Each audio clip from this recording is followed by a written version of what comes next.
Assalamualaikum warahmatullahi wabarakatuh. Perkenalkan, nama saya Sylvie Nur Amalia dengan NIM 41241510. Pada video kali ini, aku bakal bahas tentang organisme pengganggu tanaman atau yang sering disebut OPT. Yang pertama, kenapa suatu organisme itu disebut OPT? Suatu organisme disebut organisme pengganggu tanaman atau OPT kalau keberadaannya ini bisa menimbulkan kerusakan atau kerugian pada tanaman. OPT ini bisa berupa hama, penyakit, gulma, tikus, nematoda. Nah, mereka ini mengganggu pertumbuhan tanaman dan juga bisa merusak hasil panen. Kayak contohnya ulet yang makan daun sampai bolong-bolong, ini bisa mengakibatkan terganggunya fotosintesis. Akibatnya pertumbuhannya jadi melambat dan hasilnya pun jadi jelek. Nah, karena mereka ini merugikan petani, makanya organisme ini disebut OPT atau organisme pengganggu tanaman. Yang kedua, kenapa suatu cuaca yang nggak nentu bisa nyulitin proses pengendalian hama dan penyakit? Cuaca yang nggak nentu kayak misalnya kadang panas banget, terus tiba-tiba hujan deras. Nah, itu ternyata berpengaruh besar terhadap perkembangan hama dan penyakit. Hama dan patogen sangat dipengaruhi oleh suhu, kelembaban, dan curah hujan. Misalnya, kalau kelembabannya tinggi banget atau sering hujan, penyakit kayak jamur bisa berkembang lebih cepat. Sebaliknya, kalau suhunya terlalu tinggi, justru beberapa serangga kayak wereng atau kutu, mereka bisa lebih cepat berkembang biak.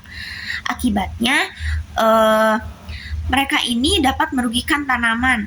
Selain itu, penyemprotan pestisida juga menjadi gak efektif kalau habis disemprot terus langsung hujan, pestisidanya kebasuh dan gak sempat bekerja dengan baik. Terus, yang ketiga yaitu mekanisme hama serangga dalam menyerang tanaman. Setiap serangga punya caranya sendiri buat menyerang tanaman, tergantung bentuk dan mulut kebiasaannya. Secara umum, ada 3 mekanisme serangga tanaman. Yang pertama, yaitu serangga dengan mulut mengunyah, contohnya ulat atau belalang.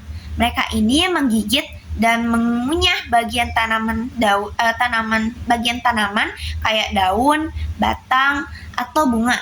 Akibatnya pada tanaman rusak dan proses fotosintesis terganggu. Serangga yang kedua yaitu serangga dengan mulut pengisap, kayak contohnya kutu, wereng, atau trips. Mereka ini menusuk jaringan tanaman lalu mengisap cairan sel, bikin tanaman layu. Serangga kayak gini juga bisa menularkan virus tanaman. Juga ada beberapa zat racun dan enzim yang bisa merusak tanaman dan menghambat pertumbuhan. Selanjutnya kita bahas tentang resistensi. Resistensi adalah kondisi ketika hama serangga menjadi kebal terhadap insektida. Kok bisa? Nah, hal ini disebabkan oleh proses seleksi alam akibat penggunaan insektida yang dilakukan secara terus-menerus dan berulang-ulang. Awalnya, dalam suatu populasi, tidak semua serangga memiliki tingkat ketahanan yang sama.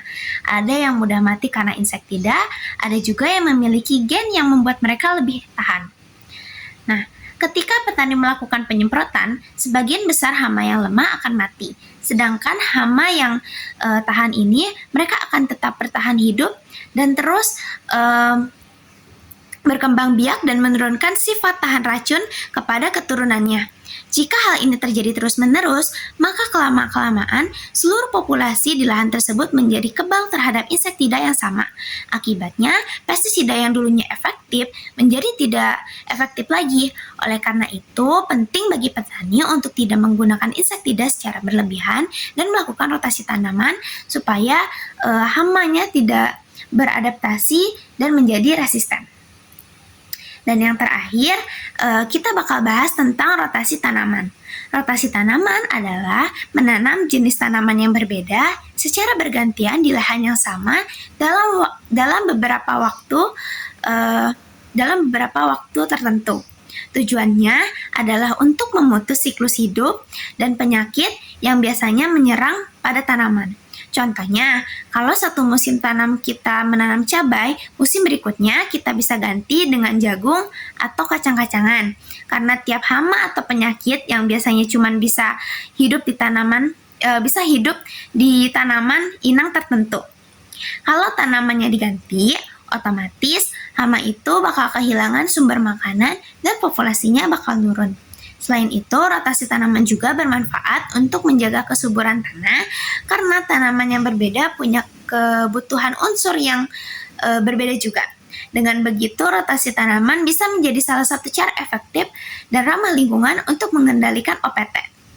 Jadi, sekian dulu dari penjelasan dari aku, kurang lebihnya mohon maaf. Wassalamualaikum warahmatullahi wabarakatuh.